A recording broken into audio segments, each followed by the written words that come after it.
Good morning mga ka-sisters. Ngayon ay magluluto ako ng uulamin namin. At naisipan kong mag-ulam ng munggo. So lalagain ko muna siya dahil matagal siya bago maluto. So kailangan natin unahin ang munggo.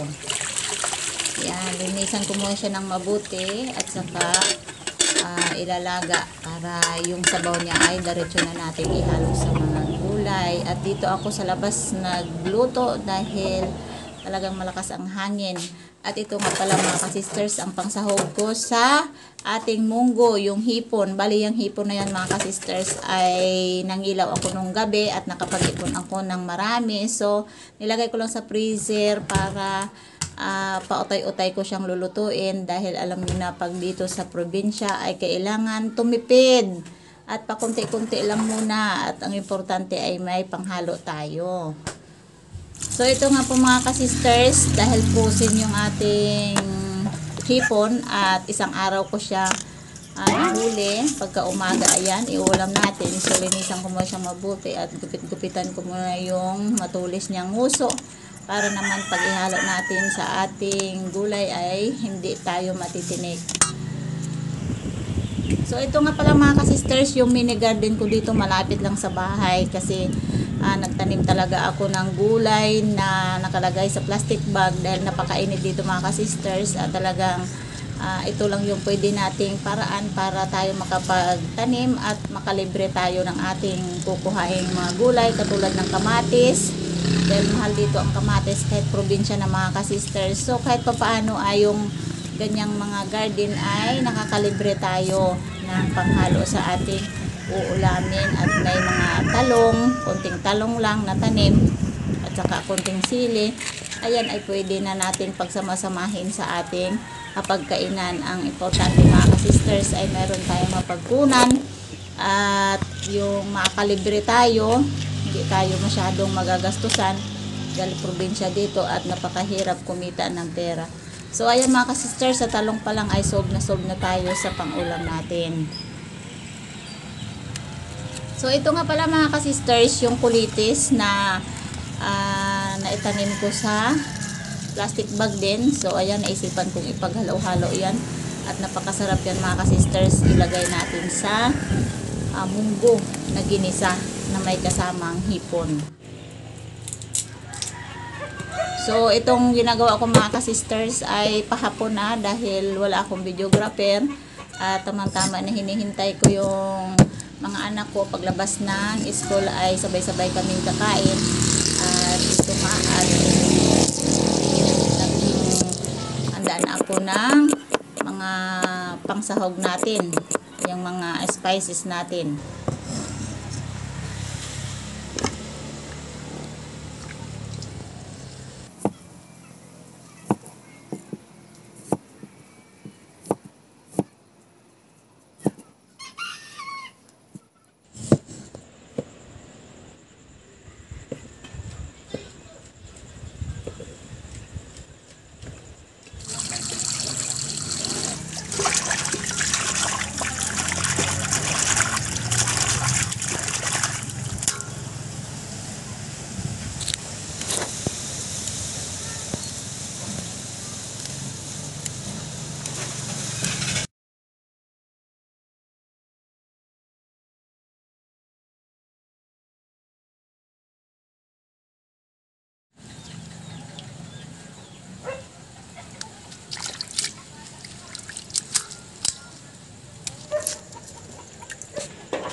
Dagdagan natin ang sabaw kasi kulang ang sabaw.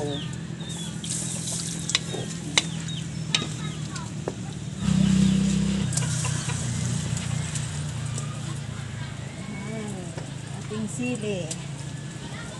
Simple lang ang ulam. Masarap yan.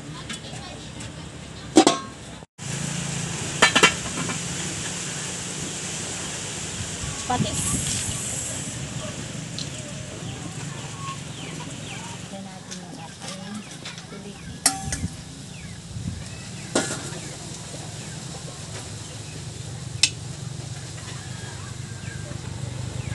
Takit lang. Saglit lang ang takit.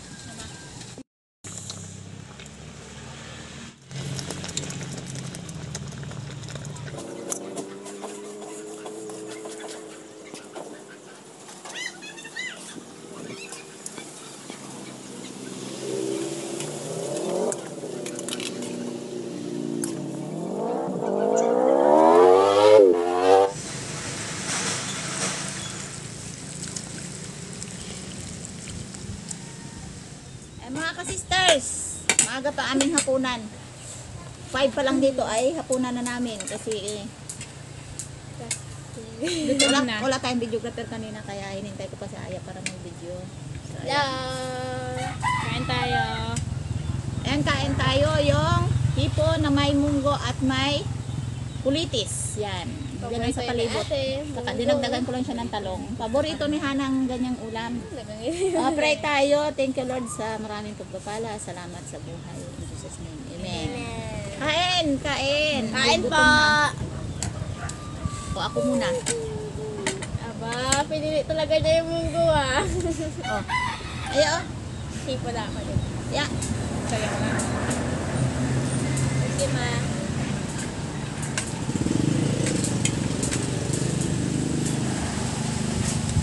Ito na yung gabihan namin. Diba, steak? 5 pa lang gabihan na. Ano to? Saluyot? Sitaw? Ano yun? Kulitis. Ayun.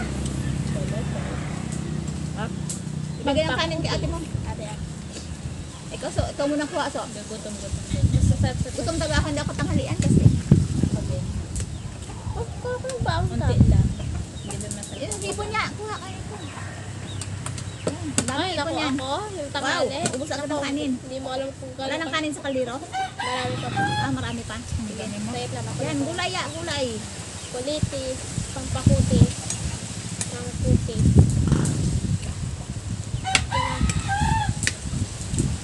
Ako tanghali, suki ko doon kasi doon sa kabila eh. Maraming sabaw dahil ang kapitbahay, sakop na naman. Ako. Kahit init pa lang, itubo mo na eh. Sarap mga Hindi ka kasister. na nagabalat ng hipon. Kain ng sarap tayo. Promise, kahit di ako gutom, masarap talaga.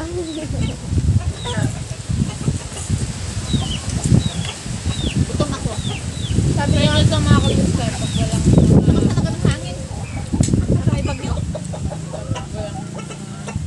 kulang sa bahay. May gulay ang sa paligid. kagaya namin, may mini garden. Alagang-alaga.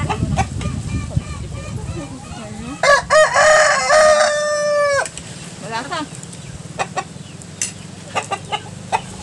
Ang hipon sa probinsya, hindi na binabalatan. 6 times pa pala.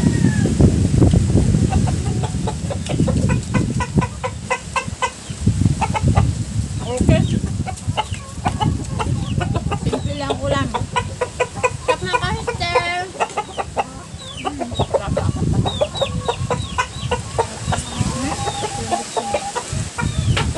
Ulang atin na muto yan. Malasa. Sobrang lasa eh. Gasipon. Yung hipon. Sarap talaga ma. Kaya nga gusto mo ha. Para may naputo na Malakas nakahoy. ang hangin dito. Mga kasister, grabe ang hangin dito sa amin. Kulang man lang ulan, bagyo na. Buti nga walang low pressure yun. Ano lang, kahit malakas ang hangin. Sabi ko sa school, magtatanggal mo yung buhok mo. May area, walang low pressure. Diba? Ganun. May area, wala lang low pressure. Gusto gusto ko yung bawang sa ginisang munggo. Wow, sarap talaga. Meron pa doon sa kaliro. Carbo lover. Bigyan natin ng kapitbahay. Sabi ni Madam, paano daw napapansin ko sa Pilipino na paborito nila gawin Kanin. mga traditional mas. Kasi alam ko mahilig tayo sa kanin. Carbo lover na to. Tapos, wala pa nagpapasko ay nagsisimula na natin sa September pa. Pansin ko din yan sa atin, mga Pilipino. Di talaga ba? din Masarap talaga talaga ako, ma. Sabi, Gutom talaga ako. Ako din kasi. Sa school ba Ipan talaga lahat ng pinggan sa aking paggutom. Kaduro ba ako din sa apat na school? minute ko na, hindi talaga masarap. Ang munggo natin sa ilalim. Hindi lang gutom, ma. Masarap Wow, talaga. dami talaga ako. Masarap talaga mga kasistal, hindi lang gutom. Ay, malasa. Gabi na naman ko. Papadami yata si mama. Parang iwan na to, ah. Joke lang yung aking kain. Pero todo na to.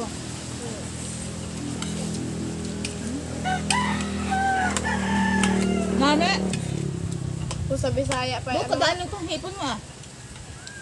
pinili mo hipon, ah. Sarap papakin yung talong. Yung gulay kasi, nakain ka na. Kahit hindi ko Mm. na nakita mo. Hmm? Yung gulay, nakain ko na. Kahit hindi ko na nakita mo. Ang ganun Sarap ba? ng kulitis. Mama, gusto mo malaki? Malaki.